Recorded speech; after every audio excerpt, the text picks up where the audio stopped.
बिस्मिल्लाहिर्रहमानिर्रहीम। बच्चों, अस्सलाम वालेकुम।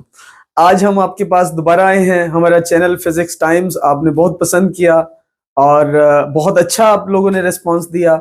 इसी को कंटिन्यू करने के लिए अब हम चैप्टर 11 के सेकंड हाफ की भी प्रेपरेशन करेंगे। मेथड वही रखना है बच्चों, बिल्कुल सेम मेथड रखना है। आपने वीडियो को बार बार स्टॉप और फिर start, stop start, stop start से चलते जाना है। क्वेश्चन को गौर से देखना है, पहले अपना सोल्यूशन करना है, फिर जो मैं सोल्यूशन आपको दूं उसको आपने कॉपी कर लेना है। तो अब हम अल्लाह का नाम लेके शुरू करते हैं चैप्टर 11 का सेकंड हाफ। फर्स्ट हाफ हमने याद होगा कि स्टार्ट से लेकर फर्स्ट लॉ ऑफ थर्मोडायनामिक्स जहां पर खत्म हो रहा है वहां तक हमने कर लिया था।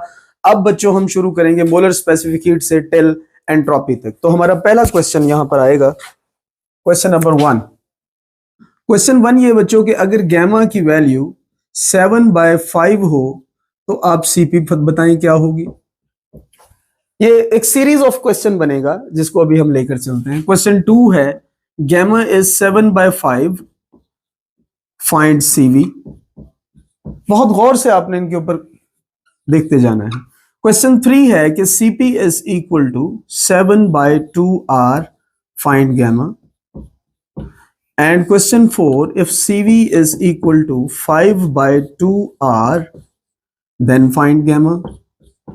And question 5 is if CP is 7/2r and CV is 5/2r, find gamma. And the last question, unit of CP and CV. And question 7, why gamma is greater than 1। ये 7 क्वेश्चंस बच्चों एट अ टाइम आपके सामने रखने का मकसद ये है कि आप उसमें बुने हुए हैं, जाल की तरह है इनका मामला, तो इसलिए हमें इन सब को इकट्ठा समझना है। अब हम चलते हैं इसके सॉल्यूशन की तरफ कि how do you solve these questions. इसके लिए आप चंद मैथमेटिकल इक्वेशंस को पहले दिमाग में रखेंगे। फर्स्ट इक्वेशन आप जानते हैं, gamma was equal to CP divided by CV and the equation was R is equal to CP minus CV। आपकी बुक सिर्फ ये 2 इक्वेशंस देती है। अब आप सबसे पहले ये समझें कि इन इक्वेशंस को यूज करके आप नई इक्वेशंस की तरफ कैसे जाएंगे। आप गौर करें कि इसमें CP भी है और CV भी है। अगर मैं ये चाहता हूं कि इक्वेशन में सिर्फ CP रह जाए तो CV को एलिमिनेट करें। अगर मैं चाहता हूं कि CV रह जाए तो CP को एलिमिनेट करें। और अगर मैं चाहता हूं दोनों रहें तो वो पहले से अवेलेबल हैं, CP ओवर CV। अब ये इन तमाम इक्वेशंस में ऑफ कोर्स आपको क्वेश्चन नंबर 5 सबसे सिंपल लगेगा, क्योंकि आपको CP भी गिवन है, CV भी गिवन है। आप इसमें पुट करेंगे और गैमा फाइंड कर लेंगे। लेकिन ट्रिक अब आपको ये समझनी है कि अगर सिर्फ CP हो तो क्या करना है, सिर्फ CV हो तो क्या करना है। इस इक्वेशन की हेल्प लेनी है। यहां से CP को आप सेपरेट करें, it will become R plus CV। तो आप CP की जगह लिखेंगे R plus CV and divided by CV। ये समझिए कि नई इक्वेशन बन गई जिसमें सिर्फ CV से आप गैमा फाइंड करेंगे। लाइकवाइज अब आप यहां से CV को सेपरेट करें, CV इधर चला जाएगा और R इधर आ जाएगा, तो CV becomes CP minus R, CP minus R, and this is CP. So now you have two equations in which only one factor is available, CV is available only, CP is available only। तो इन 3 equation से सबसे पहले आपको gamma का value calculate करना है और उसके साथ साथ इंडिविजुअल CP और CV की इक्वेशंस भी, इसकी डेरिवेशन जरा ज्यादा हो जाएंगी इसलिए डायरेक्ट इसको याद रख लें। CP is equal to gamma R divided by gamma minus 1 and CV is equal to R divided by gamma minus 1। ये वो इक्वेशंस हैं बच्चों जो आपको एग्जाम के हर क्वेश्चन को डील करने में हेल्प करेंगे। अब हम स्टार्ट करते हैं। आपके पास फर्स्ट क्वेश्चन था, gamma is equal to 7/5, find CP। अब ऑफ कोर्स आप इस इक्वेशन पर जाएंगे, यहां वैल्यू पुट कर देंगे 7/5 R डिवाइडेड बाय 7/5 माइनस 1। अब आगे कंफ्यूज नहीं होना आपने एलसीएम से तमाम टर्म्स को मल्टीप्लाई कर देना है। तो आपके पास यहां भी 5 से मल्टीप्लाई होगा, यहां भी 5 से मल्टीप्लाई होगा और इधर भी। जब इससे आप मल्टीप्लाई करेंगे ये बहुत सिंप्लीफाइड फॉर्म में कन्वर्ट हो जाएगा। 5 cancels 5, it will remain 7R divided by 5 cancels 5, 7 minus 5, so it will become 7/2R। So the result of the CP is 7/2r. This will be the right option. And likewise, अब आप CV जब calculate करेंगे यहां put कर देंगे r divided bye 7/5 minus 1. जी बच्चों, अब हमें क्या करना चाहिए? बिल्कुल सेम वही काम करना चाहिए कि 5 से मल्टीप्लाई कर दें. Multiply 5 and 5. So 5 cancels 5, so it will remain 5r divided by 7 minus 5, 2. So CV becomes 5/2r. Even अभी रिमूव कर देना है तो आपने इसे नोट करते चले जाना है. उसके बाद नेक्स्ट क्वेश्चन था CP is equal to 7/2r. Only CP की मदद से CV कैसे निकालते हैं? This equation. तो आप यहां पुट करें 7/2r divided by 7/2r minus r. अब इसका एलसीएम क्या बनेगा बच्चों? वेरी गुड, 2 बनेगा. 2 से मल्टीप्लाई कर दें. सो 2 cancels 2, 7r. 2 cancels 2, 7r. Minus 2r, it will become 7r over 5r. r cancels r. So gamma becomes 7/5. आपने देखा ये बिल्कुल जाल की तरह है. एक वैल्यू को लेकर अब तमाम के तमाम फॉर्मूलाज को हम जस्टिफाई कर देंगे. The next question is CV is 5/2r. You will take this equation. So gamma is equal to r plus CV divided by CV. r plus 5/2r divided by 5/2r. Again the same pattern. Multiply with 2. 2r plus 5r divided by 5r. So it will become 7r divided by 5r. Gamma becomes 7/5. Again, and the last question is very simple. You just divide both factors CP and CV. Gamma का simple तरीका है बच्चों, CV और CV को divide कर दें. 7r over 2 and 5r over 2. आप भी जानते हैं और मैं भी जानता हूं इस क्वेश्चन के इम्कान सबसे कम है. तो 2 cancels 2, r cancels r, it will remain 7/5. So gamma becomes 7/5. And this question is very interesting.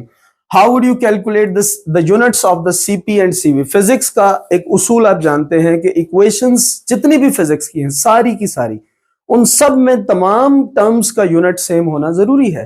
तो इस इक्वेशन को अगर आप ध्यान से देखें तो जो यूनिट R का होगा, जो हमने पिछली वीडियो में कैलकुलेट किया था, जाउल पर मोल पर केल्विन, जाउल पर मोल पर केल्विन, यही सेम यूनिट तमाम टर्म्स का होना चाहिए. CP का भी वही यूनिट होगा, CV का भी वही यूनिट होगा. So the unit must be of the unit of R, joule पर मोल पर kelvin. And the question number 7, why gamma is greater than 1. ये हमारी बुक का क्वेश्चन भी है. Why CP is greater than CV. उसका लॉजिक हम जानते हैं कि CP में वर्क डन होता है, CV में वर्क डन नहीं होता. That's why CP is greater than CV. और आप जानते हैं अगर न्यूमरेटर लार्ज हो और डिनोमिनेटर स्मॉल हो तो answer must be greater than 1. इसका लॉजिक आप ये देंगे because CP is greater than CV, that is why CP over CV greater than CV over CV, and this factor is gamma will be greater than 1. तो बच्चों इस तरीके से हमारे ये फर्स्ट 7 क्वेश्चंस कवर्ड हुए और अब हम आगे बढ़ते हैं.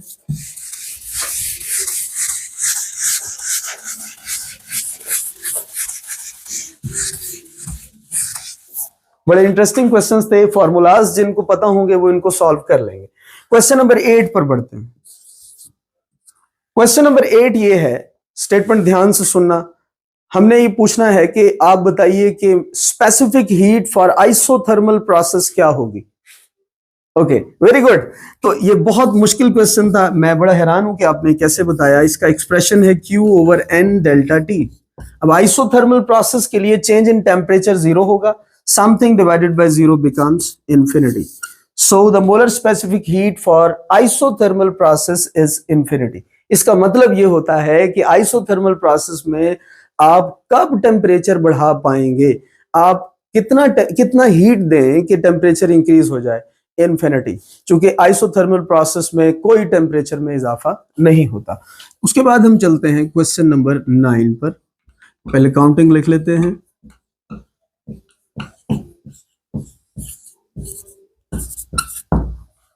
क्वेश्चन नंबर 9 बच्चों be ready. Cp minus CV is equal to R वाले इक्वेशन से हमने जितने MCQs किए इनको आपने बार बार प्रैक्टिस करना है। अब हमारा नेक्स्ट क्वेश्चन है कि gamma is equal to 5/7, find Cp, find CV। क्या लगता है, बड़ी आसानी से कैलकुलेट कर लेंगे? जी बिल्कुल, मुझे भी ऐसा ही लगता है, लेकिन कैलकुलेट नहीं करना, बिल्कुल भी कैलकुलेट नहीं करना। रीजन, बिकॉज गैमा आपको दिया है 5/7 which is less than 1, and if gamma is less than 1 you would not calculate the Cp and CV। आप बोलेंगे कि it is impossible, we can never calculate Cp and CV if gamma is less than 1. So the next question is ideal process में बच्चों आपने बताना है कि reversible process कौन से होते हैं। ये बहुत सिंपल है, बुक में जो लिखा हुआ है slow compression and expansion, of course वो आंसर नहीं देना, क्योंकि आइडियली पूछा जा रहा है, ideally no process is reversible. उसका आंसर जो स्लो कंप्रेशन और एक्सपेंशन का देना है वो तब जब स्टेटमेंट हो प्रैक्टिकली रिवर्सिबल प्रोसेस है slow compression and slow expansion, but ideally आप बोलेंगे no process is ideally reversible. ये हमारे रिवर्सिबल और इरिवर्सिबल प्रोसेसेस के अंदर ये कैलकुलेशन है। उसके बाद बच्चों क्वेश्चन नंबर 11 है कि आपके पास एक ग्राफ हो, जिस ग्राफ में प्रेशर और वॉल्यूम को एक्सप्लेन किया जाए, जैसा कि कार्नट साइकिल है। Area under pressure volume graph shows which parameter? सोचें। वंडरफुल, तो आंसर इज वर्क डन। चूंकि प्रेशर और वॉल्यूम से हमें अच्छे से याद है कि एक्सप्रेशन था W is equal to P delta V। तो इस एक्सप्रेशन की वजह से हमारे पास वर्क डन बन जाता है प्रेशर और एरिया वॉल्यूम का area under graph. Next question बच्चों, आपने जो 4 मशहूर प्रोसेस हैं उसमें से बताना है सबसे कम वर्क किसका होगा। The answer is isochoric process.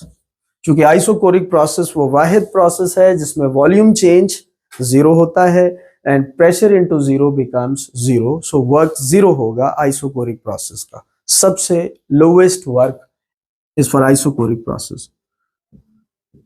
Next question पे बढ़ते हैं बच्चों। अब हमें यह बताना है कि अगर हम कोल्ड रेजरवायर का टेम्परेचर 0 कर दें तो एफिशिएंसी कितनी होगी। इसमें भी हमें बहस को समझना है कि आइडियली अगर हम देखें तो ईटा का इक्वेशन है W divided by Q1। Chand equations पहले हमें पता होनी चाहिए, and this equation is Q1 minus Q2 divided by Q1, 1 minus Q2 over Q1, and ratio of the heats and ratio of temperatures are always equal, so you can write 1 minus T2 over T1, or you can write T1 minus T2 divided by T1। अब given question के मुताबिक अगर आप T2 को 0 कर देंगे तो 0 divided by something 0, and 1 minus 0 1। Efficiency decimal value में बनेगी 1 और परसेंटेज के अंदर बनेगी 100%। कोई भी डिवाइस ऐसी नहीं होती जो 100% एफिशिएंसी दे सके, तो इट मींस आइडियली सोचेंगे तो एफिशिएंसी 100% नहीं हो सकती, लिहाजा कोल्ड रेजरवायर का टेम्परेचर भी 0 नहीं हो सकता। केमिस्ट्री में आपने पढ़ा होगा 0 केल्विन एक अनअचीवेबल टेम्परेचर होता है, तो आइडियली नॉट पॉसिबल।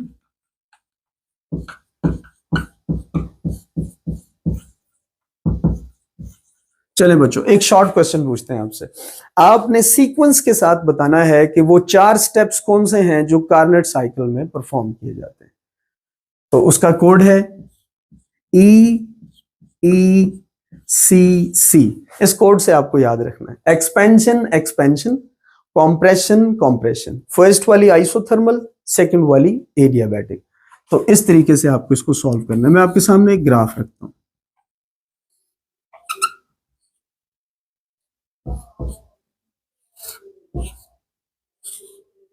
बहुत ध्यान से इस बात को बच्चों याद रखेंगे कि आपके पास ग्राफ थर्मोडायनामिक्स में कोई वैल्यू नहीं रखते जब तक आप उन पर एरोज रिप्रेजेंट ना करें, क्योंकि कॉम्प्रेशन और एक्सपेंशन का आइडिया सिर्फ ग्राफ के ऊपर प्रेजेंट हुए हुए एरोज से होता है। जैसे एरोज डाउनवर्ड जा रहे हैं तो हमें पता है प्रेशर रिड्यूस हो रहा है, वाई एक्सिस पर प्रेशर लेते हैं, एक्स एक्सिस पर वॉल्यूम, प्रेशर रिड्यूस हो रहा है तो ये एक्सपेंशन हो गई। ये भी ग्राफ डाउनवर्ड जा रहा है, एक्सपेंशन हो गई। ये ग्राफ अपवर्ड जा रहा है, प्रेशर बढ़ रहा है तो ये कंप्रेशन हो गई। और ये भी ग्राफ अपवर्ड जा रहा है तो इसमें भी कंप्रेशन हो गई। तो एरोज को रिप्रेजेंट करना बहुत ज्यादा जरूरी होता है। अब इन प्रोसेस में ये पहला ये वाला और ये वाला ग्राफ आइसोथर्मल और ये दोनों ग्राफ्स एडियाबैटिक के, तो आपने नाम इसी तरीके से देने हैं, isothermal expansion, adiabatic expansion, isothermal compression and adiabatic compression. इस शॉर्ट क्वेश्चन का ये आंसर आपको देना है। उसके बाद क्वेश्चन नंबर 5, इससे अब एक सीरीज शुरू होगी। सपोज करें कि आपके पास 100 केल्विन हॉट का टेम्परेचर हो और 80 केल्विन कोल्ड का टेम्परेचर हो। इसी तरीके से आपके पास 100 केल्विन हॉट का टेम्परेचर हो, 70 केल्विन कोल्ड का टेम्परेचर हो, और आपको डिसाइड करना है कि इंजन ए ज्यादा एफिशिएंट है या इंजन बी ज्यादा एफिशिएंट है। इसके लिए आपको फाइनल एक्सप्रेशन को बड़े ध्यान से देखना है। ऊपर डिफरेंस ऑफ टेम्परेचर है बच्चों और नीचे हॉट का टेम्परेचर। आप नोट करें कि इसका डिफरेंस बनता है 20 और इसका डिफरेंस बनता है 30। इसका मतलब न्यूमरेटर डिफरेंट है, लेकिन डिनोमिनेटर में जो temperature of the hot reservoir है वो दोनों का सेम है। तो who will be the deciding factor for the efficiency in this particular situation? The difference of the temperature. Why? Because T1 is same for the first engine and for the second engine. T1 होता है hot का temperature और T2 होता है cold का temperature. तो बच्चों T1 चूंकि सेम है तो डिफरेंस जिसका ज्यादा एफिशिएंसी भी उसकी ज्यादा, डिफरेंस जिसका कम एफिशिएंसी भी उसकी कम। डिफरेंस इंजन बी का ज्यादा है, so engine B will be more efficient, ये ज्यादा एफिशिएंसी रखेगा इसके निस्बत। इसी तरीके से एक क्वेश्चन और करते हैं। उस क्वेश्चन में इंजन ए और बी के पैरामीटर्स इस तरीके से हैं कि ये 100 kelvin again and it is 80 kelvin and the second is suppose 60 kelvin and it is 40 kelvin. इसमें से हमने देखना है कि कौन सा इंजन ज्यादा एफिशिएंट है। अब आप फिर उसी तरह चलेंगे, पहले डिफरेंस देखेंगे, डिफरेंस 20 है, यहां भी डिफरेंस 20 है, दोनों का डिफरेंस सेम है, इट मींस न्यूमरेटर सेम कर दिया। अब कौन डिसाइडिंग फैक्टर बनेगा? ऑफ कोर्स जो डिनोमिनेटर में पड़ा हुआ फैक्टर है T1 will decide the efficiency, और T1 और एफिशिएंसी में इनवर्स रिलेशन है। तो जिसकी T1 ज्यादा उसकी एफिशिएंसी कम, और जिसकी T1 कम उसकी एफिशिएंसी ज्यादा। तो कम T1 जो है वो इंजन बी का है अगेन, तो T1 is small, so efficiency is large. तो B is more efficient again.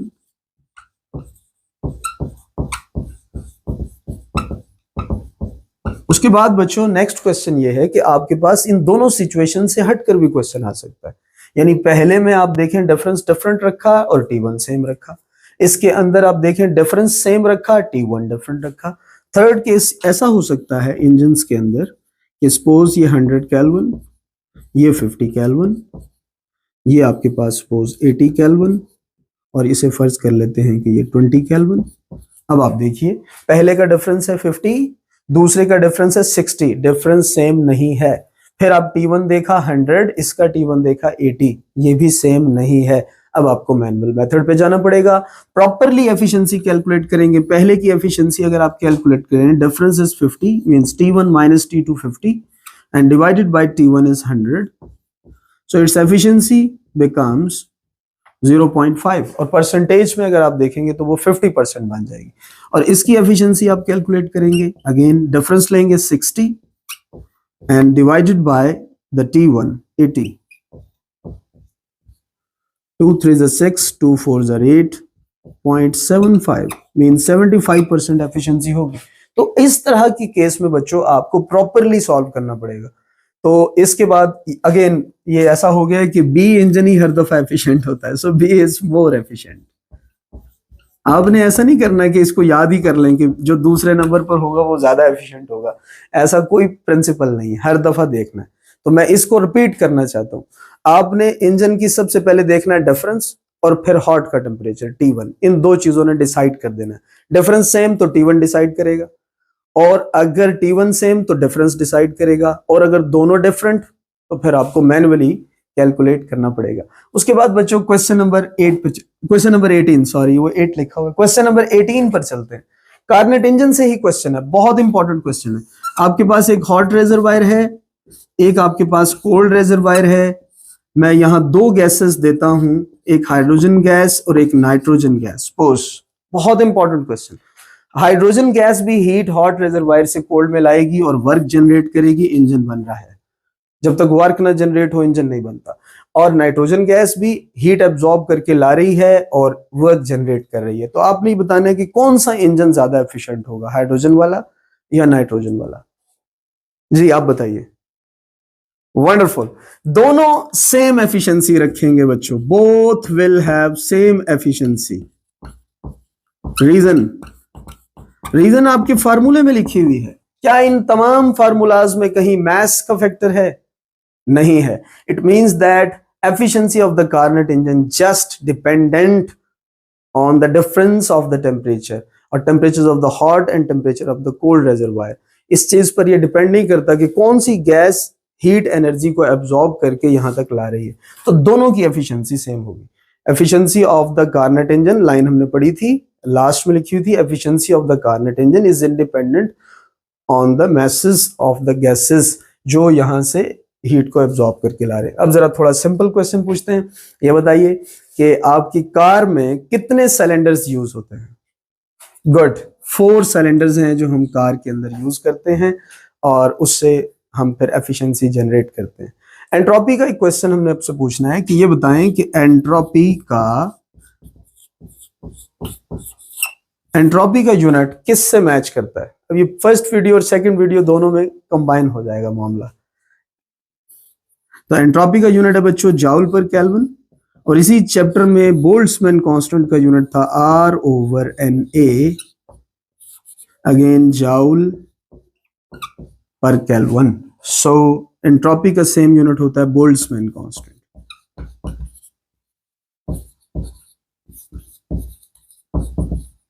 तो बच्चों आपके चैप्टर से जो डिफिकल्ट पोर्शंस थे उनको मैंने खास तौर पर तवज्जो दी, और आपने अपने कमेंट्स में बताना है कि आपको ये वीडियो कैसी लगी। और आपने हमारे चैनल को नहीं भूलना, फिजिक्स टाइम्स को, उसको सब्सक्राइब करना है, बेल आइकन पे बटन दबाना है और कमेंट्स और शेयर भी करना है। Thank you so much.